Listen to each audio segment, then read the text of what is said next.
This is from Odie Zombie, and the question is: Angry Joe versus his own audience taking a 2-month break has led to major backlash from Joe. I definitely have opinions on this. Okay. I think you do too. And this is going to surprise everyone because when Angry Joe... I think this is really going to surprise people. Because when Angry Joe has come up on the podcast before, let's just say our responses haven't been on his side 100%.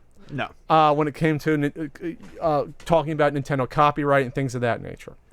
But Joe manages to get into the news every couple of years, it seems like, when stuff comes up like this. So Joe's been doing his Angry Joe reviews for like 9 years straight, like one a week. They're produced, they're CG, they're goofy, they're in costumes, and he reviews a game. That's his shtick. That's his product. I'm not going to argue whether or not I like him or not. The point is his fans love him, and that's why he has a lot of viewers. So recently, he's come up and basically said, hey guys, I'd like to take like a 2-month break from doing those specific videos. Those videos are highly produced, they're scripted, they take a lot of time to do. Probably a shitload of work.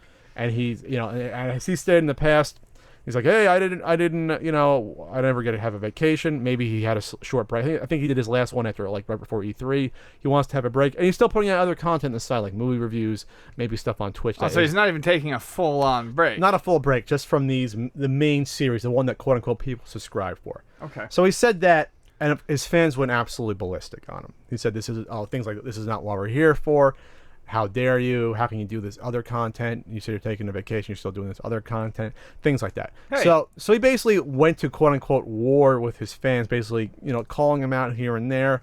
He's probably frustrated about it. He's like, he saw it as a slap in the face that I've been giving you free content for 9 years, and this is how you're repaying me. He disabled comments and ratings, I think, for a few days, and he enabled them again. But on Twitter, he was pretty vocal about, feeling like his fans betrayed him or like they were entitled because of this. All right. So what are your thoughts? My thoughts are that overall, let me just come out and say that to the shock of probably everyone, I am on Joe's side on this one. Wow. So we won't get all the thumb downs like last time.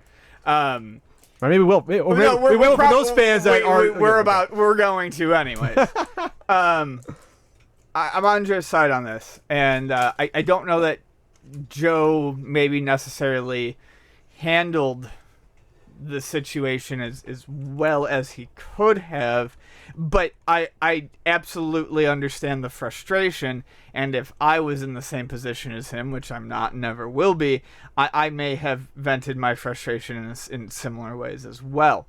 The thing is he's not a slave to his audience. The man works his ass off, regardless of what I think about him or his product. He works. He works quite a bit at what he does. Honestly, those fans can stop being fucking assholes. I'll just say it. They're being fucking children, and they're being babies. The man's allowed to take a break. He doesn't need to answer to you. He's not disappearing off the face of the planet. He's taking a breather because people get burned out on this stuff.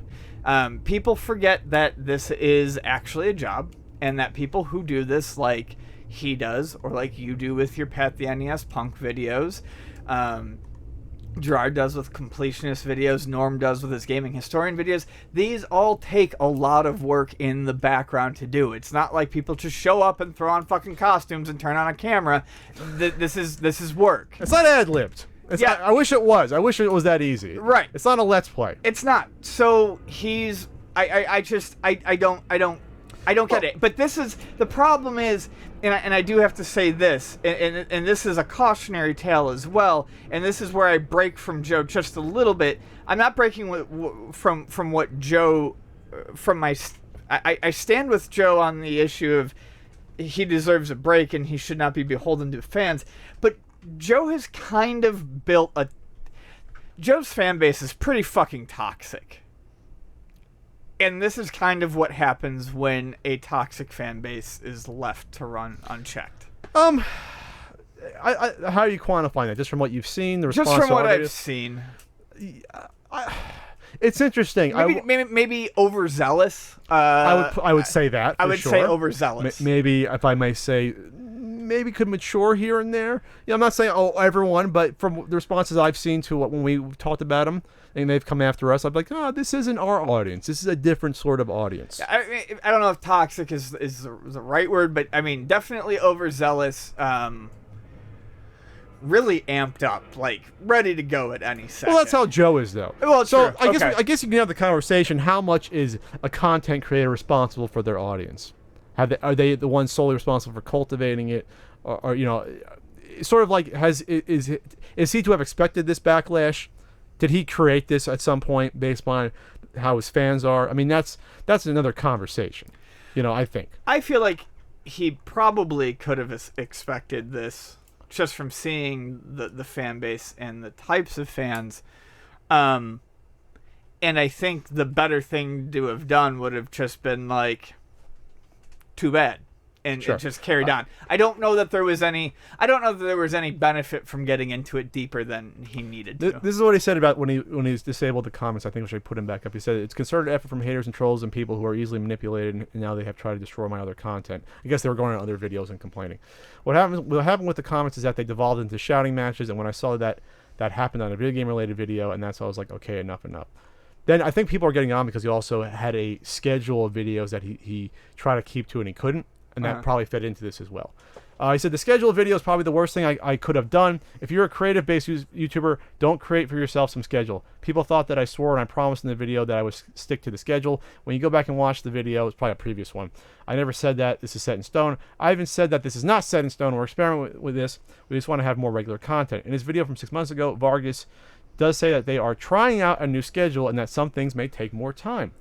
According to this Kotaku article, it said this isn't the first time Vargas has had to address his audience regarding his schedule.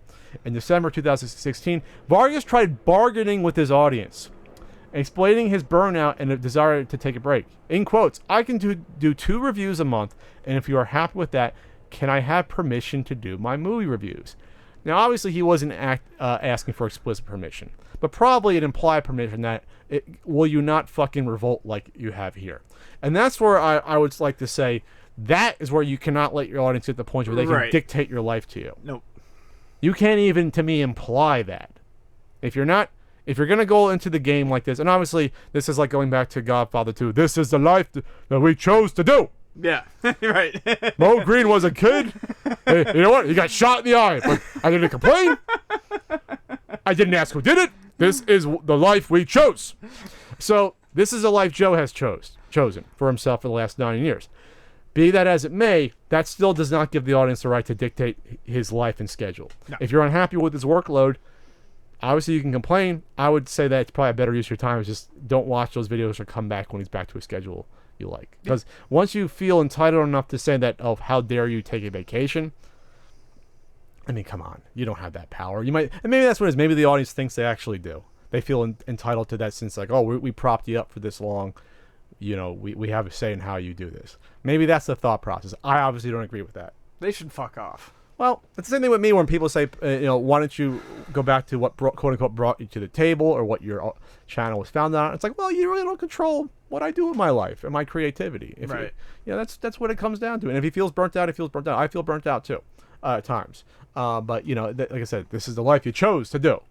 It's still better than, me back when I was working at Suncoast Motion Picture Company.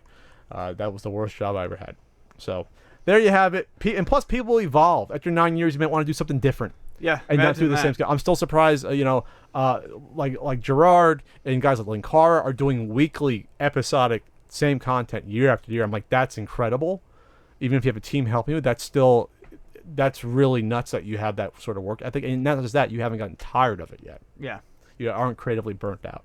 Because even if you enjoy being an actor or doing a show year after year, eventually it's like, all right, after 10 years, I can't do another fucking Frasier episode. This is over. I don't care if the ratings are sky high. Let's move on with our lives, right?